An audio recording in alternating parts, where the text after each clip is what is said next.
thorough pace, premium racing analytics, allowing bettors to identify races with extreme pace scenarios in a matter of seconds. Capital OTB's mobile wagering platform.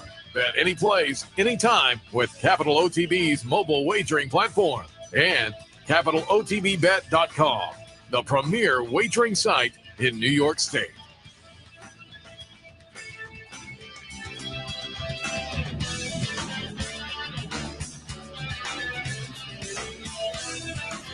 Good morning, ladies and gentlemen. It's the Handicappers Report coming to you live on the backstretch of Saratoga Race Course alongside Seth Merrow. I am Anthony Mormino, and sadly, another show that's really not very appetizing to do.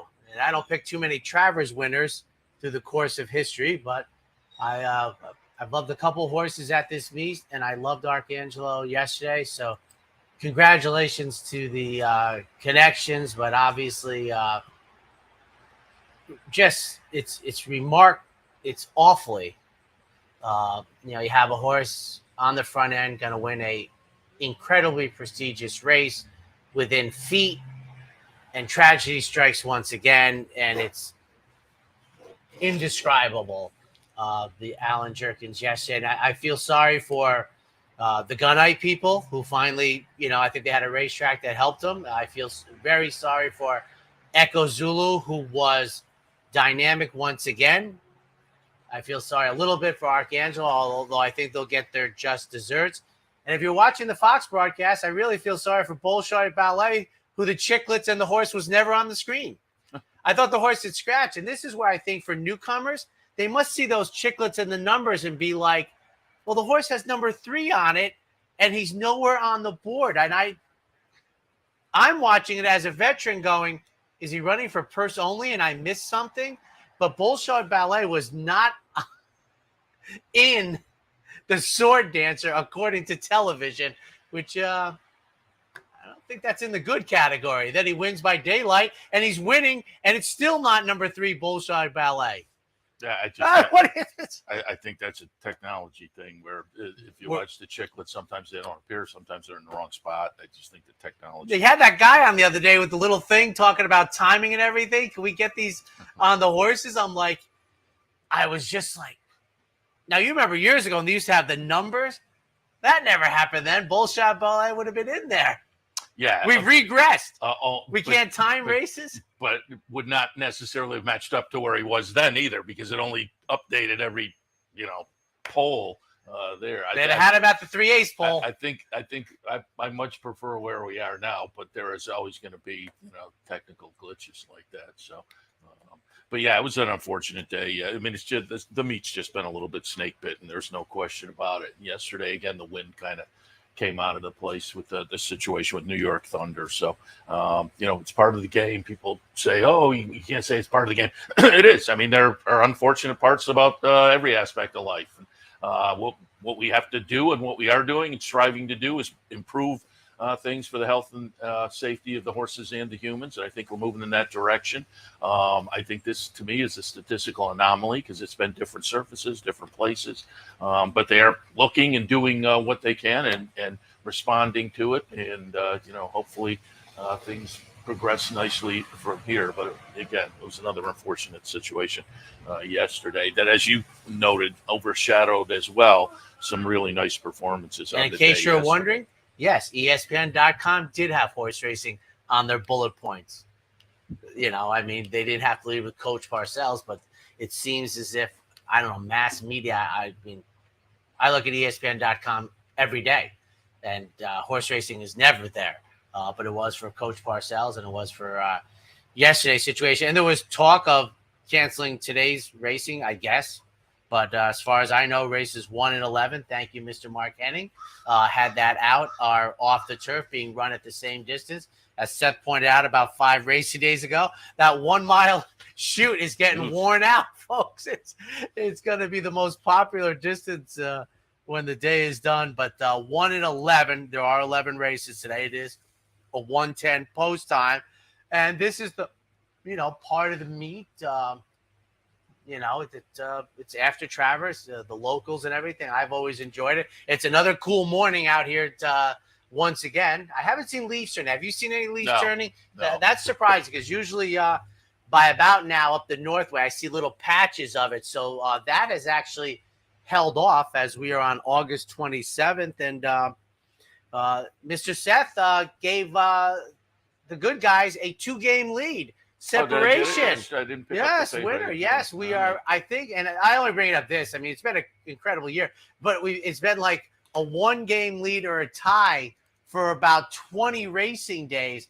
But Seth got the W yesterday, and that gives the Capital OTB people a 2-game lead with 7 racing days to go.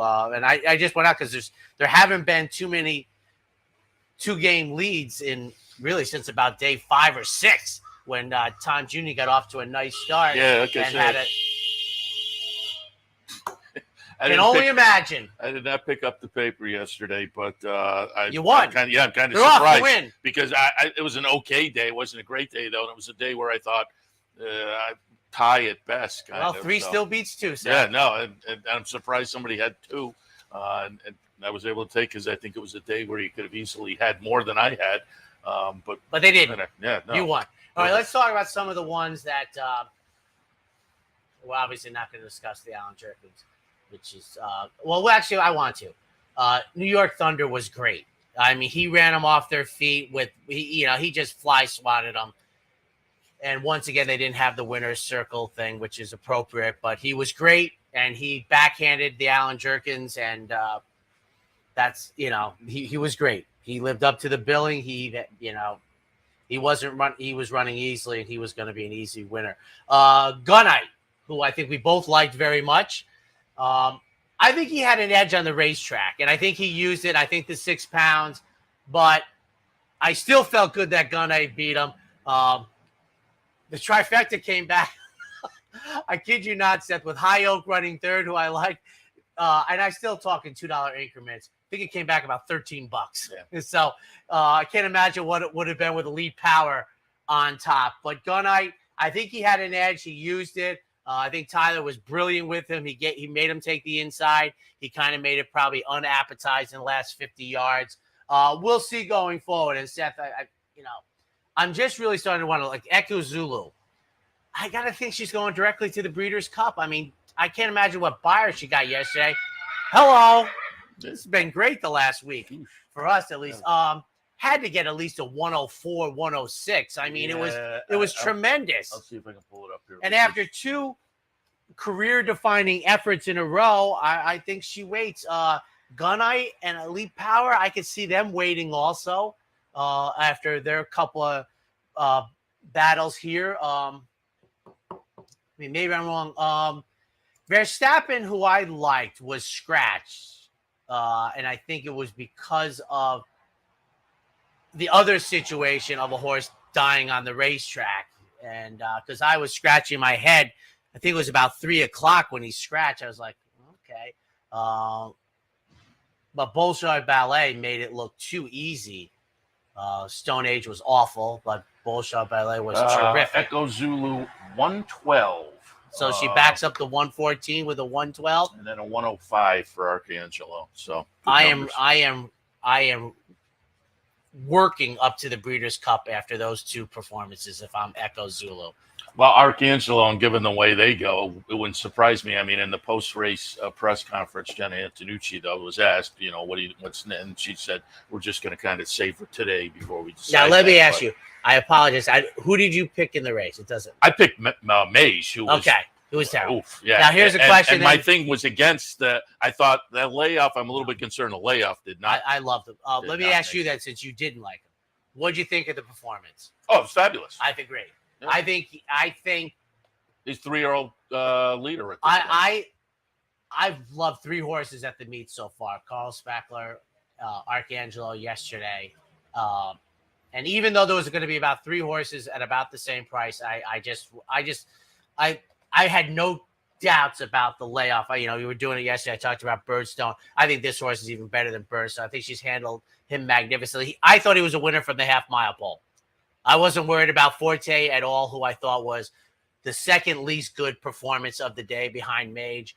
And And I just thought was a convincing winner in a very deep race. And how about this? Disarm ran lights out. And for a brief moment, Disarm was the only one threatening Arcangelo. So kudos to the good guys, because I know some have poo-pooed his fourth place finish in the Derby, but I thought he was good yesterday. I thought he was the second best horse, and a couple horses yesterday didn't show up. I was never worried about Forte when he was making that move on the outside. I just didn't. Arcangelo looked good and clearly takes the lead in the division with the Belmont and Travers and particularly the Travers. Everybody else was in, showed up, and you beat him. You beat him convincingly. So he Disarm to me was the interesting horse if you were looking for an alternative, and he ran well yesterday. Were you surprised how National Treasure went about it? I suppose. I'm off. Come get me. Especially the way the track was playing. I would have taken my chances. Yeah. I would have put up 110 and change or 109 and been like, who's around? And let's see. I was disappointed with Mays, who got off to a great start, was sitting about third as they kind of reached the turn, and then all of a sudden the back of the pack. So that was disappointing. Did he finish last? I think so. I think he did. Yeah, it was not a good performance. No. Well, I told you I have that list. Derby winners who never win again. It's, etc. So, and the fans came out, and it was a perfect day, and Mother Nature helped us out. I was surprised, though. This is why I was surprised. I thought it was going to be harrowed almost all day on the main track from about 2 o'clock on, and I don't think that was the case. No, it was not a perfect day. It did actually rain up here. Again. So at one point they sealed the track. They sealed it. Yeah. And I think that made a difference. I think it helped the Gunite people. I think it helped me there. But I think I will say they sealed it, then they came back out later and harrowed it again. And I think that it made a couple of races. No one was beating Echo Zulu, don't get me wrong. But it made it kind of like a no-brainer.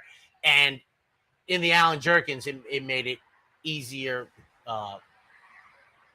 It's hard to catch horses on a sealed track, especially good horses who have it their way. But congratulations to Arcangelo, who I think is maturing.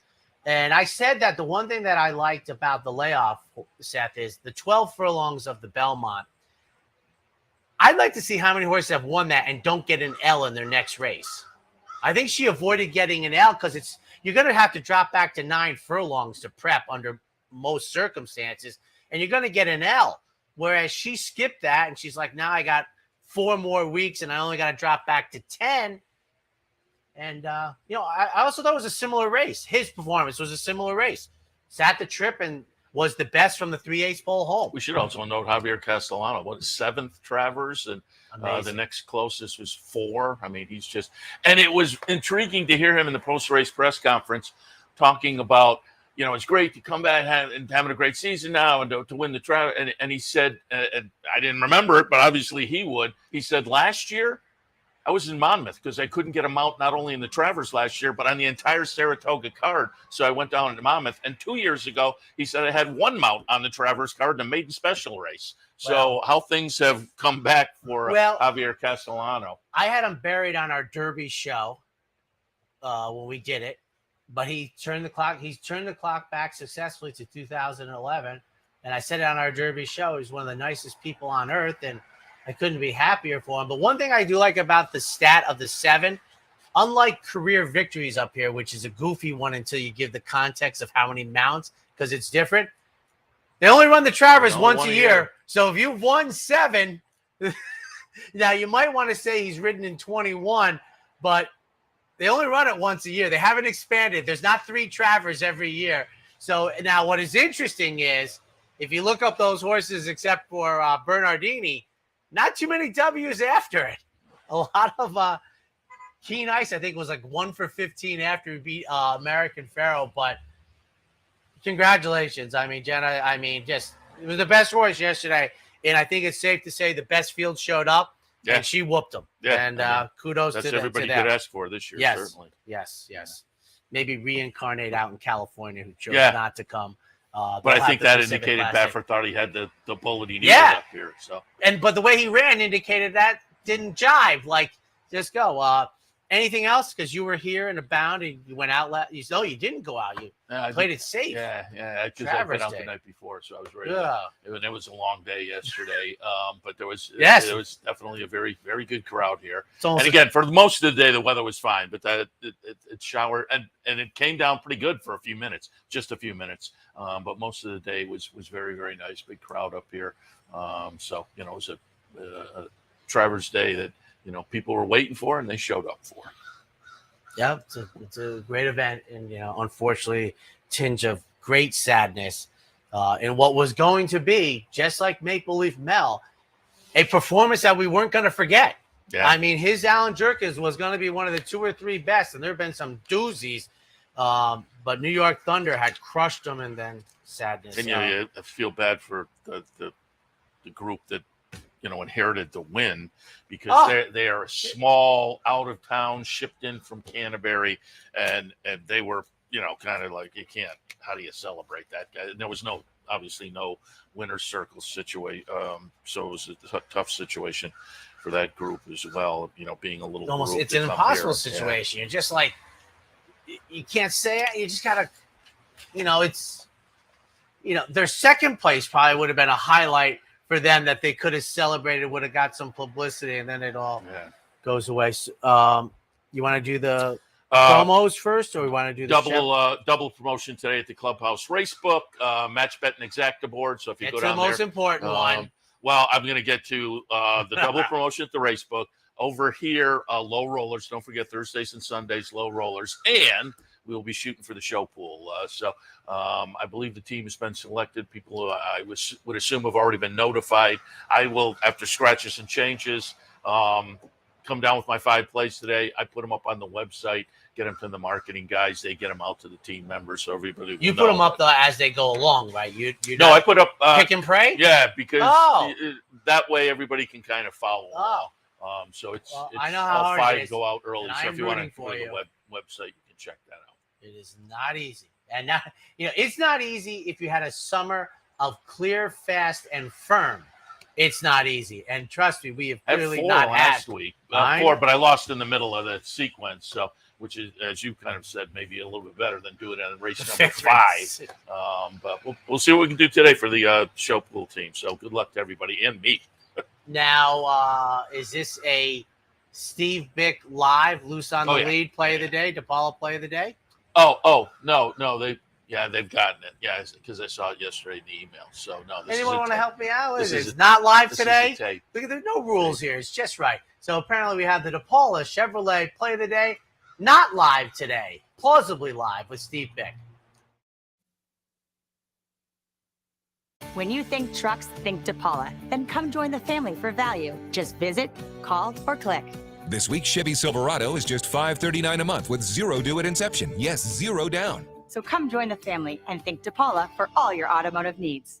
Hey, everybody. Steve Bick back with you for the Sunday DePaula play of the day as we wrap up Travers weekend. Actually, I'm taping this before the Travers, so I can't even give you any insight about how Saturday went, but I can give you some feel for Sunday with all the state bred races. And of course, my favorite opportunities, New York breds, long on the turf. Let's go to the 8th race. This is an allowance, not a stake.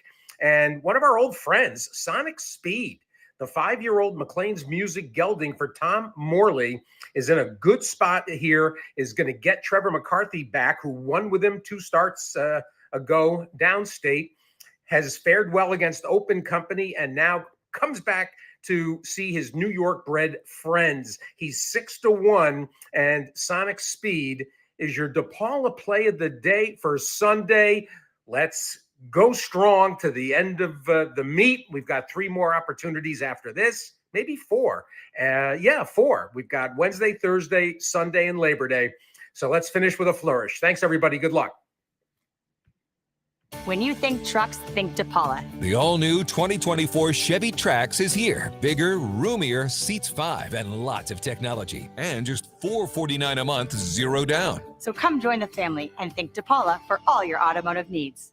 And welcome back, ladies and gentlemen. The day after, there are 11 races today, a full palette for you. It's what used to be Friday, they've now moved to Sunday, New York Breeders' Day. A lot of stakes races that had the Yadu and the West Point used to have their own day. Now they're with the Breeders.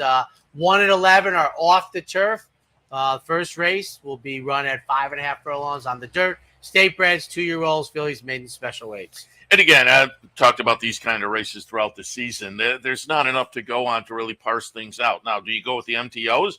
Well, you can, but I don't know whether they have enough information. So I pretty much stuck with what I had and pulled the 13 in at the bottom. But I had Marco T on top before. I'll stick there. If they stay in, by Cantheros ran okay in the debut. They have dirt workouts that are okay, so we'll see. But if that one sticks, Marco T on top. Jingle Jangle in the second spot. Linda Rice runner with dirt workouts. If they stick, also potentially interesting. And number 9 from Dave Donk, another Cantheros runner. He's very good with win early type, so I kind of, hung my hat on that. There's a little bullet workout down at Belmont at the end of July, so that one could be interesting. Can't Call It is on the AE list, but again, another Cantheros second-time starter that could be interesting. This one debuted on the dirt. And then, at the bottom, I'll pull in Solo Shot. George Weaver having a pretty good meet and might be interesting. They get the surface they want, but it's going to just be interesting to see, who scratches and who stays in. That's when it gets a little bit easier to pick. But I stuck with my turf picks, 8, 4, 9, and 12. Now, I don't know this, and it's not something that I have to learn because the scratches will do it. But do the MTOs take precedent over the AEs when it goes to an MTO? I don't think so. I don't think they do. Because there was that race that went to the mile, and the MTOs, I think, all got excluded because there was enough room in the gate. Yeah. And the reason I ask is that, or it would be interesting, but it'll work itself out because they're going to have to let us know, is David Aragona, I presume, made the morning line today. He has Solo Shot, the first-time starter, the MTO, at 3-1 on the morning line, coming out of the George Weaver barn. Would be, yesterday we had the competitive edge angle where we let the 13 horse in who won the turf race in a romp, never in doubt. So it'll be intriguing. But I'm with Seth, and I'm happy to stay with the Cantheros in here. And my number 6 needed is a Brethren, Scholl on the bottom side, who had good early speed. I'll be interested to see who stays and who gets in here. But I'm happy to stay with the 8, 6, 9 as we are off the turf in the opener. Race number 2 this afternoon, it is the Fleet Indian. And again, this is New York Showcase Day. They're all New York breds. There's a slew of New York bred stakes races, and we kick off that action here with the Fleet Indian. A couple $100,000 for 3-year-old fillies, folded again in New York State, 1.8 miles the trip. And this is only because it's historically accurate. In the distaff years ago, Fleet Indian was the chalk, and I think it's the only time it ever happened in the Breeders' Cup. The first 2 betting choices didn't finish the race. No. Pine Island was the other one, the Phipps horse that had won the Alabama. But Fleet Indian, remember she was on that roll, 5, 6 in a row, running great numbers as the New York bred was going to be probably was the second New York bred to be the favorite in the Breeders' Cup distaff, as Saratoga Dew was favored over Pasayana. So this kicks off a tremendous New York Breeders' one. I didn't think there was a lot of direction to go here. So I think there's, 4 horses that are players in here. The maiden, good luck to you. I mean, a Keen Ice, I guess there's something about that. But I have it 1-4-5. Seth has it 4-5-1. I think the only difference for me was that Amanda's Folly, Timely. This is how I worked it, Seth, for me. Timely Conquest was a lower price trying to make it 3 in a row. I just thought that hill was a little bit steeper than Amanda's Folly, who's trying to make it 5 for 15, draws the inside here, and is a higher price with Irad. And then Ichiban was my 3rd horse trying to make it 3 in a row. And we don't have this very often, Seth, but I have a log at home. Remember the old days when we didn't have claiming horses run against the New York breds? It was just how few horses went New York bred, maiden special weight, 1X, 2X. Oh. It's just a deep hurdle. Yeah. And Timely Conquest is trying to go actually a higher hurdle, which is to win the Fleet Indian. So Amanda's Folly, I suspect, would be a longer price. That was my separation. Yeah, and you're right. Except you look at this field; it's a short field, and really, no, Amanda's Folly has the 4 wins, but they've been against lesser company than stakes company. Yeah. So I just thought Timely Conquest could be, kind of wind up being a nice little New York bred going forward. But it is tough in the third career start, step into stakes company. Amanda's Folly, as you say, comes in. Linda Rice has early speed. Irad Ortiz on board. There are things to like. And then Ichiban in the third spot. Also Linda Rice, also coming in good form with 2 wins already at the meet. So going for the 3rd win at that meet, which would be kind of an interesting storyline there. You mentioned Saratoga had Naj Thompson on yesterday, head of the New York Thoroughbred Breeders, and we were talking about today's showcase day.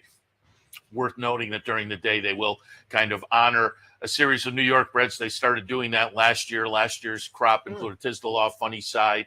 Fiorito was, and that's the one that to me deserves recognition. Fiorito to me is the one that kicked off the New York bred program with the win in the Whitney, but that was last year. This year, Saratoga Day at the Spa and Mind Your Biscuits will be the 3 New York breds that'll get kind of honored during the day. But also Funny Side is going to get his recognition during the day as well. He was part of that class last year that was recognized on New York Showcase Day, but he's part of the day today because of the passing of Funny Side. I believe they'll have a video to him, but they're also putting his remains out just outside, I guess, the clubhouse gate, maybe one of those little dirt patches. They'll have a little monument erected as well, but that's going to happen today. I believe Jack Nolan will be there and Jose Santos and Barkley Tag. Maybe there'll be a little autograph session and whatnot. So keep that in mind for this afternoon as well. I think years ago, before our time, Seth, I think there was a New York bred named Mr. Wright, who I think battled Damascus and Dr. Fager and maybe beat one of him. I think he was like one of the first, you talk about arcane. I will say this about the Fleet Indian. Here's a question I have. Is it conceivable that 72 wins this race? Yeah. Because Timely Conquest is going to try 2 turns versus time. And the point I want to make is I think 72 could win this. Cairo Sugar is a player in this race if you believe a 72 is going to win it. And I think we both agree. We believe a 72 buyer could win this race. I think when it comes out, it's going to be 75 to 80, but I don't think 72 is out of the question. Okay. I mean, so I think it's a 4-horse race. I do think the 1 horse, Crystal, I don't think can run a 75-ish to win. On to the third. You know what the history of this race is, right? The West Point. No. Years ago, when I was a junior in high school, they were running the DeWitt Clinton, and the starter released the field before everybody was in. So it's the only time. I mean, so they kind of they made up. So I put in context. The DeWitt Clinton was it was a huge race. I mean, and so they felt like they had to come back with something. So they came back with the West Point. I'll give you another one. Can you name the first jockey to win 2 $100,000 races at this meet?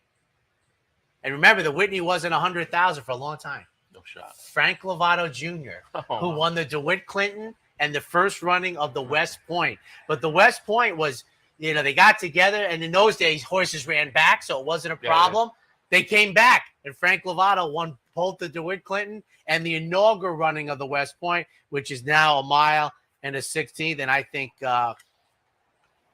it's one of the more intriguing. Although I will say, field size for a turf race, right? It's 6. Well, 6. Yeah. You're like, I thought turf racing is supposed to so we'll see. Who do we I'm kind of agree here also again. I think that makes 3, 2, 6, and 5. I went with the 2 Dean Reeves runners who have run very well here in the past. I put City Man on top, comes out of a win in the Kingston down at Belmont, so in good form in the past couple of starts, nice improving form as well, but certainly has run well up here at Saratoga. But I'm right in the same ballpark. I just tilted slightly towards City Man because Dakota Gold has also run well here in the past, including last time in a near miss behind Senbei or excuse me, behind Smoke and Tea in the Lure. The Lure, you see the R there. That's not a state bred race. That was an open race, but it was restricted with the conditions. In the prior race against state breds, a nice winner. So the Dakota Gold also tough. I'm curious to see now, because again, we always say David Aragona is so good. He is. But I'm curious whether Spirit of St. Louis will be the favorite, showing up here at 9-5. It's Chad, Michael Dubb, Matacat and Company, and certainly very, very good so far in the career. And with the last number and the group that is behind this horse, maybe. But I thought some horses with experience were a little more interesting. I'll be intrigued to see where the betting public goes, but I have a 3, 2, 6, and 5. It's 6 horses in the main body, and I know, Seth, that Ocala Dream is sitting there at 20-1. In the previous race, I'm not so sure the longest shot price horse has it in the mix. Ocala Dream, to me, has races on the form that make him a winner of this race. I mean, I think all 6 are live here, so I did what I it's probably one of the few things I do try and preach to the audience that follows what I do, and that is I took the 8-1 morning line shot because I think all 6 are live in this race, including the 20-1 shot now in the barn of Mike Maker. But some like it hot brown. Third start of the year, improved off the second one with the blinkers. I'm on the inside now.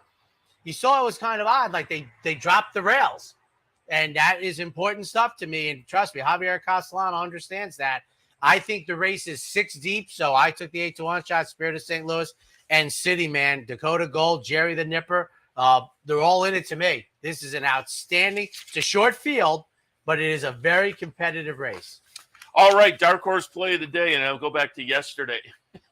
That was rough yesterday. Secret Lover gets it. I had that one as my dark horse play of the day, 3 weeks ago or whatever, and just got completely squeezed out of it at 34-1. Then makes a nice late run. 5-1 on the morning line yesterday, and I said when we were in here, obviously, the nice late run kind of cut our price. Well, I don't remember now whether it went off as the favorite, but it was the favorite for a long time. And if it wasn't the favorite, it was close up. Had I known that, I would have gone with just FYI, the Mott first or a couple races later, because it was like. But how about this? Andy Sherling says, Andy Sherling says on Talking Horses that the Bill Mott FYI horse is the Buzz horse. I like Shoplifting, who actually goes off the favorite against the Buzz horse, who beats me in the last jump. Yeah, and it was the last jump. But when the last jump got up, I'm kicking. I was just that was my alternative. But I thought the 5-1 was kind of legit, given we had 34-1 in the first start, and did close nicely, but was still a well-beaten fourth. But the betting public was all over that one. We got a third place finish there. So again, it was a little bit frustrating yesterday. But today, 7th race, Dark Horse Play today, brought to you by the Dark Horse Mercantile in downtown Saratoga. Again, you're highly touted to stop on by right on Broadway. They're open late. Great shop to browse through, and then down the street, their sister store, Impressions of Saratoga, as well. Dark Horse Play today, race number 7, the Seeking the Ante. I'm going to go with number 4, Tricky Temper, Jeremiah Engelhart trainee that looked pretty good in debut in an off-the-turfer. Now, the number is maybe a little bit lighter than some others in here that I think will legitimately take some money. But this horse by Into Mischief, they paid just under $250,000 and lived up to that breeding and the price in the debut.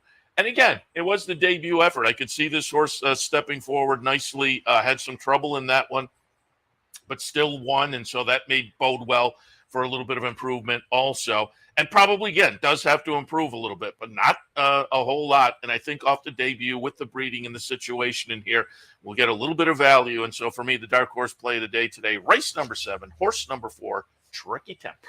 And you know what, Seth? This game can be frustrating 1 minute before post time, but certainly 3.5 hours before the first post, it can be extremely frustrating if you're looking, if the function of price, and that's an angle that is off your well-beaten path, because your well-beaten path is the winner of the race, but your modus operandi for the dark horse play of the day is different. So, and it's hard at 9:30 in the morning. Take a quick break. When we come back, a mandatory pay pick 5.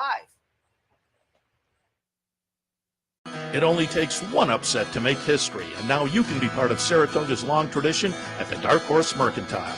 The Dark Horse Mercantile offers a carefully curated selection of clothing, gifts, and home decor, from one-of-a-kind vintage racing memorabilia to select brands like Barber and Under Armour, as well as exclusive Dark Horse branded merchandise. So celebrate the Dark Horse in all of us at the Dark Horse Mercantile, downtown Saratoga, where the smart bet is always the Dark Horse.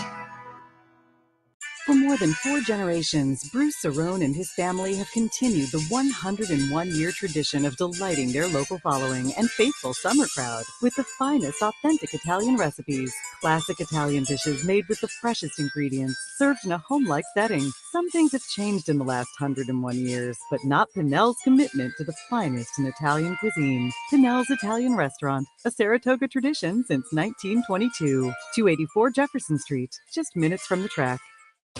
Capital OTB is now streaming live on Roku. The RTN Racing channel on Roku lets you watch OTB TV live through your Roku device or your Amazon Fire Stick, rather than being limited to computers and mobile devices, which means you can now watch OTB live wherever you are. Simply open Roku, scroll to find the RTN channel, then click on OTB TV. OTB TV on Roku. Try it now.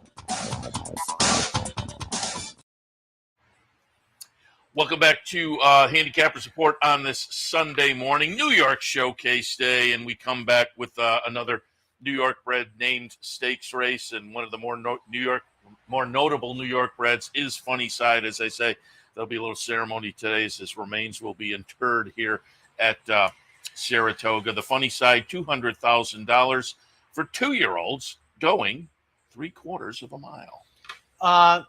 Intriguing race. You have Wine Stewart on the outside, 2 for 2. The rest, abbreviated career. El Grande O is the veteran, I guess, with 4 starts.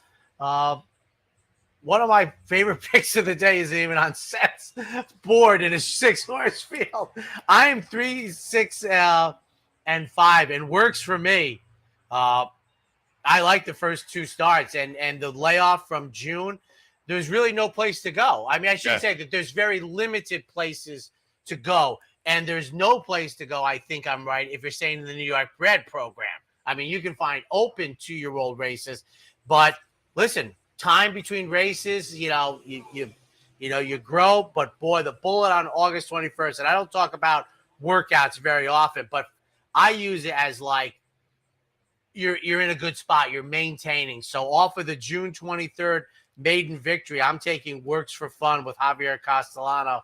For second, I have the Wine Stewart, Seth's top pick, trying to make it 3 for 3. Went out of town, won the Open Company Bashford Manor. That was at Ellis, remember. And for third, Trust Fund, who we scored on debut on August 11th. So 3, 6, 5 in the Funny Side. Yeah, that Bashford Manor was notable to me. Not only already has a stakes win on the resume, but did it going to Kentucky and facing Open Company. So 2 for 2. There were 2 pretty easy victories. And again, one of them against Open Company in a stakes race down in Kentucky. So I tilted towards Wine Stewart. Trust Fund, Todd Pletcher trying to look good in debut.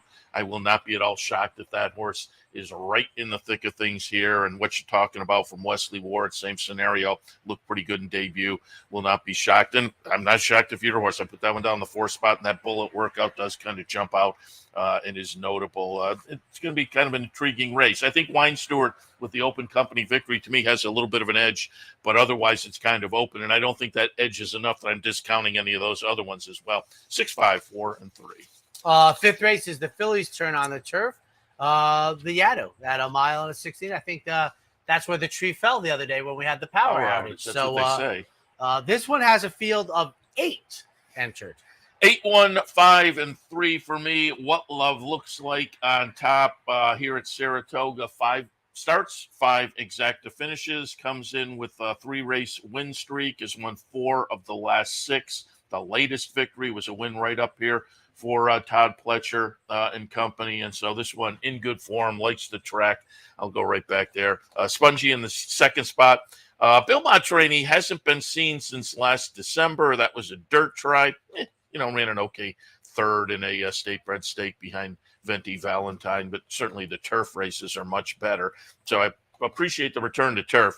I'm obviously concerned, though, about the layup, but the workout seemed to indicate the horse will come back on her toes. And Runaway Rumor in the third spot, Horacio De Paz runner that finished behind technical analysis last time in a restricted stakes race. And again, that's an R, not an S. So that was open company.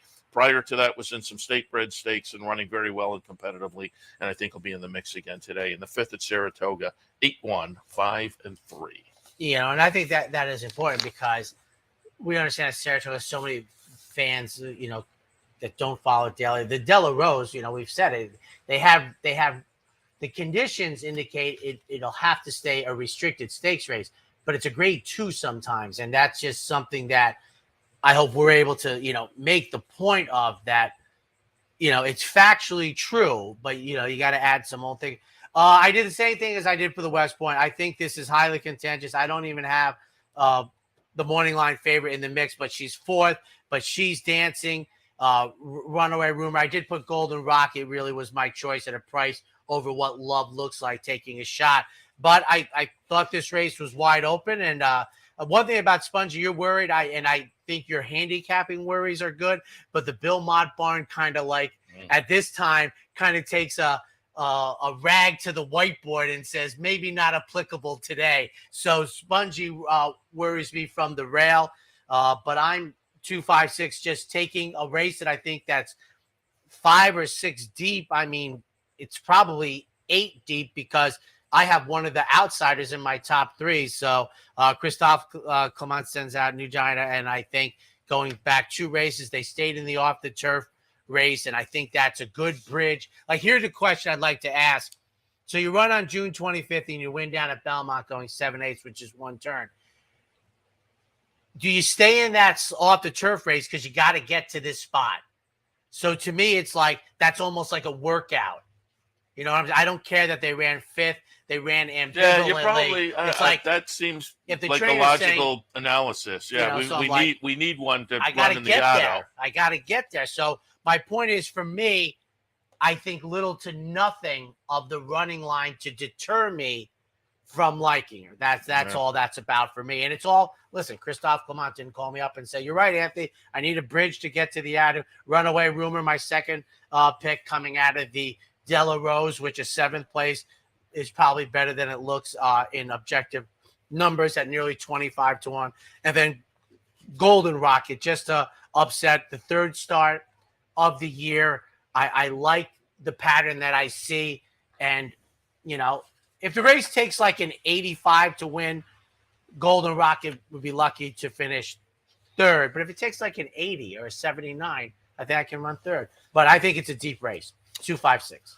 Race number 6 this afternoon, State-Bred Maiden Specials. They're 3-year-olds and up. They will travel right from our chute right out here. 7 furlongs the trip. 7-2-5. I didn't have much in this race. Making the 4th career start. First start since late January, going 2 turns at Oak Lawn Park.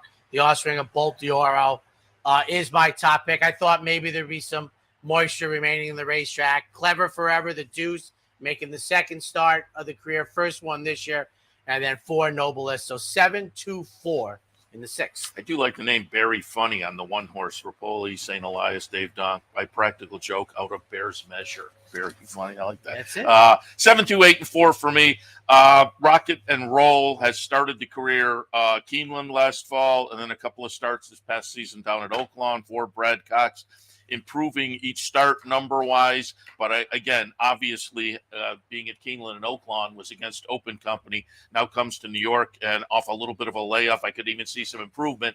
And against State Breds, that may be enough. Clever Forever in the 2nd spot. Todd Pletcher trainee. Another one that off a little bit of a layoff could come back now as an improved 3-year-old off a debut effort that I think is certainly one that shows a little bit of promise to move forward.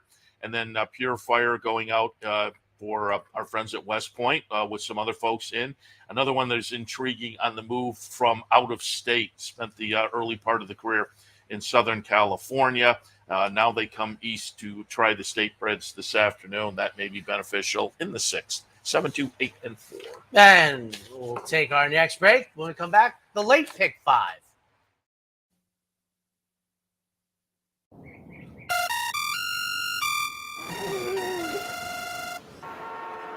Come on. I want sales reports on my desk by Monday.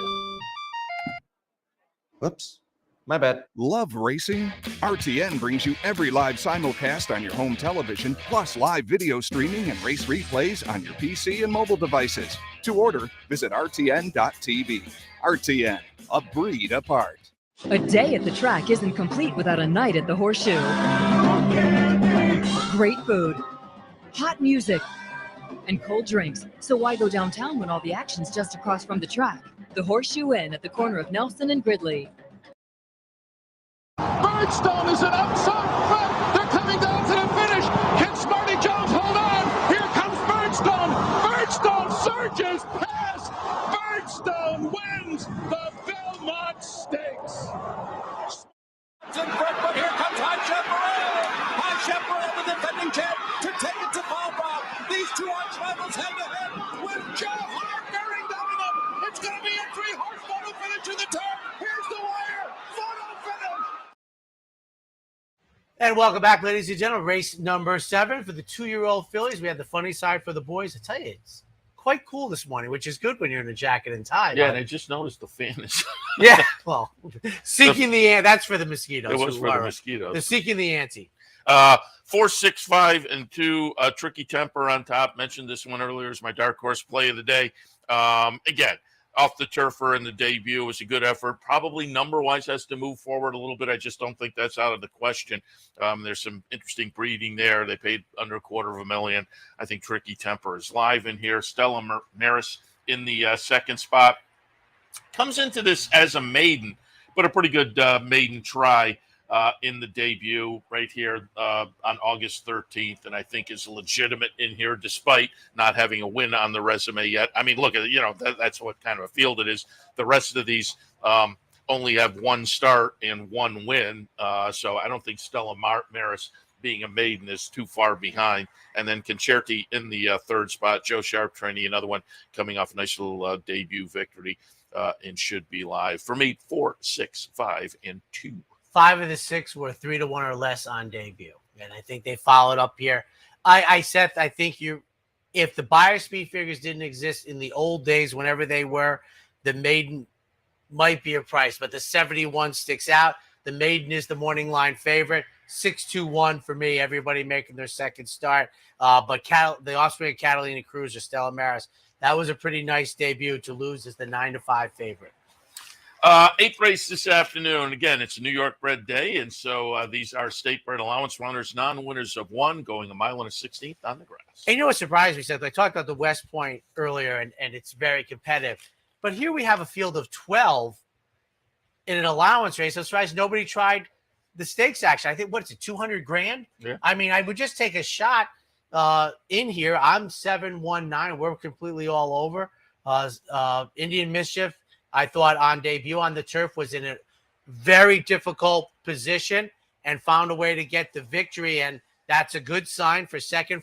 The advantages from the rail. Whistler's Honor making the second start since July 15th, 22. I like the comeback race to move forward.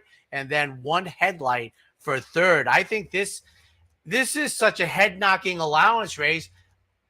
I know it's going to be a head-knocking stakes race, but I'd rather get my head knocked around for 75,000 more. I think this is a terrific. No, 100,000 more. 7-1-9, and you can see we have 6 covered. I'm going to need a little help, but I do think if the Adelphi runner gets in, Gem meant 10. And first on the A list, so we just need one to scratch. But then we'll also have to overcome the outside post position. There are things that there are pros and cons that work here. But I thought off the nice run last time, this one would be very live if we do sneak in off the A list. Be of Courage, number 2 horse, comes in off a couple of closing efforts. Last time on the yielding turf, not as good. And again, I don't know how that'll play today with the track conditions, but 2 back on a firm turf was very good. I was more kind of keying on that, but as I say, we'll see with track conditions today. But I still have Be of Courage in the mix. And Sonic Speed in the third spot, the last few starts, nice improving efforts for the Tom Morley trainee, and I think off of those numbers, moving in the right direction could be prime. But I think it's a competitive race in the 8, 13, 2, 3, and 4. We'll take our final break. When we come back, the final pick 3. For more than 4 generations, Bruce Cerrone and his family have continued the 101-year tradition of delighting their local following and faithful summer crowd with the finest authentic Italian recipes. Classic Italian dishes made with the freshest ingredients, served in a home-like setting. Some things have changed in the last 101 years, but not Pinnell's commitment to the finest in Italian cuisine. Pinnell's Italian Restaurant, a Saratoga tradition since 1922. 284 Jefferson Street, just minutes from the track.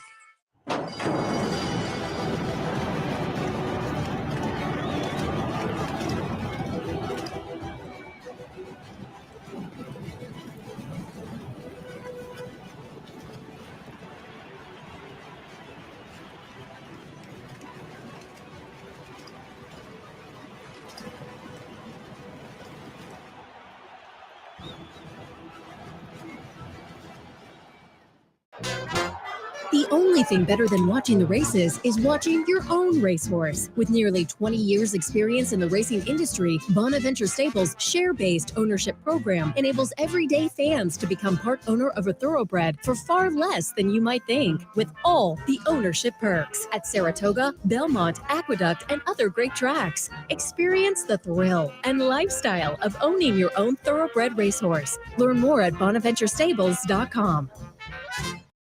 Ladies and gentlemen, race number 9, State Bred sprinting on the turf. Remember, 1 and 11 are off the turf. 5.5. 3, 1, 9, and 13. I'm going to go with Saratoga Gaze on top. Mark Hennig, we've said it a few times, having very good meet. Hope to have him on the show a little bit later in the week here. But comes in off a couple of third-place finishes. And I think is perfectly live in here. The last was on the move up to Saratoga. So I think this one is a solid player at a decent little price. Second slot, we will take a look at the number 1, Weekend Rags. Another one in good form. Last couple of starts down at Belmont, a close-up third and nice second-place finish. But again, they were both indicative of a horse that's going to fit nicely with this particular group. And then Bustin' Bullet will go towards the outside. Hasn't been seen since June down at Belmont, but has some early speed and maybe on a little cutback in distance. You know, cutback on the turf, not as potent, but I'm just talking a little cutback. 2 of the last 3 were at 6 furlongs. The 5.5 might hit this one nicely this afternoon, so I'll put that one in the mix as well. 3, 1, 9, and 13. I have Little Lindsay, who's 10-1 in the morning line with Katie Davis. I have to tell you, Seth, I think the debut victory last summer, maiden special weight, which I think she can repeat today, wins. According to the Buyer Speed Figure, the average par is 73. We got a 79. We're on the outside, 3 unions for second. A gigantic price in here. But once again, debuted last summer at Saratoga. Got to improve a little. And I have Weekend Rags, the other side from the rail. I think this is a very serious player in here. From the rail. You're going to have to go and use some energy. But Little Lindsay at a big price, I think fits in the 12, 11, 1. 10th at Saratoga today, the Albany, what used to be leg number 3 of the Big Apple Triple. The Big Apple Triple isn't a thing now, but it is in our heart. We still hold the Mike Lee and the New York Derby. I was thinking, how do I phrase that? In our heart. I still think of that as being. Remember the horse that won it? No. It was a big scratch in the Albany, and it made it rather easy for Tin Cup Chalice. Tin Cup Chalice. What was it, Mike Lacasey? I don't know if I'm pronouncing his last name right. Yeah, I think he's the only horse. There weren't too many horses that got to Albany with the first 2 legs, but I think he's the only winner. But for $250,000. Mile and an eighth is the trip. 6-2-1 for me. Drake's Passage making the second start of the year. The comeback race would typically be the type that I'm worried about them not regressing. But that race was on Independence Day Eve. So I think there's been enough time. And in the barn of Christophe Clement, I think the offspring of Tonalist is in terrific shape. Beat winners the first time off the bench. I think wins the stakes debut. For second, coming out of the Mike Lee victory and the New York Derby second is Maker's Candy, who got beat at 1-10 in the New York Derby. That doesn't happen too often in life. And for third, Leo and Royal at a huge price here coming in from Finger Lakes, but 6-2-1. I thought Mariachi off the win last time was very interesting. And you're 4-2, 6-3. I also like the angle, a couple of sprints, and now in the third start back stretches out. So there were some things to like about the John Kimmel runner from Chester and Mary Broman, their homebred. But the win last time seemed to indicate Mariachi could be a nice little New York budding, moving forward, New York bred runner. Maker's Candy coming out of that second in the New York Derby, as you say, beaten at a very short price, but just beaten. And then Drake's Passage coming in off the 2 wins last time live at 2 wins in the last couple. But as you say, one of those was a while ago. The comebacker was pretty good. That one's in the mix for me too. 4-2, 6-3. And in the finale, we're off the turf. We're going to run a mile. And this is one of those big ones. I hope in the Times Union, Seth has Foxy Kara on top, because I think there's a high chance that this 7-5 morning line favorite gets in. Yeah, 15, 10, 2, and 5 for me. I did go with the main track only runner in here, who, again, probably has a little bit of an edge on the surface switch. The 10 horse, Shelley. We'll see, but by Twirling Candy and with some dirt workouts underneath down at Monmouth for Chad Brown, I think could be a player if they elect to stay in. And then Shaman Prince, most of the races on the page are dirt, and some of them are okay. So I don't think the surface switch will be a big obstacle for Shaman Princess. So I have it 15, 10, 2, and 5. And I have no guesstimate about who's coming out that I feel strongly with. I mean, if I go through them, I don't have any confidence that I would say that out of the main body. But okay, 12 Starts Now, who's the morning line favorite of the turf race that's long gone, would be my strongest. I would feel confident to make a bet is coming out. And that Foxy Kara's, I guess with that one, might be the only way that she gets in here. But I think she's going to get in. But I'm intrigued about the way the race flow goes. And I'll just have the 4 Boston Strong Mama, who I think will stay in. I like Shelley, the Twirling Candy, making the second start. I think Starts Now comes out. I think Foxy Kara gets in. And I know she's 7-5, but I'll be intrigued at the race. And our friends at Bonaventure have Sail with the Wind. I don't know if that one's going to stay in or not, though. But right. If so, we it's certainly tough. rooting for it's that. Tough at 9:59, 11 in the morning. But I do think that's a race where a bevy of them are going to stay in. I just think. And we see the co-host is in town, which we knew, and the first guest is here. It doesn't get any better than that. 7 racing days. We hope, obviously, as we hope every day, for just a clear run to the finish, please, and everybody be healthy and such. He stays, I go, ladies and gentlemen. It's a cool morning, but enjoy your Sunday.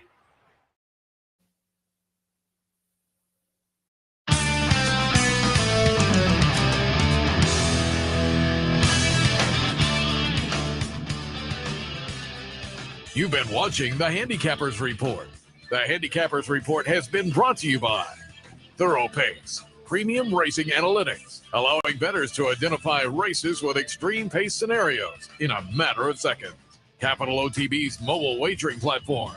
Bet any place, anytime with Capital OTB's mobile wagering platform.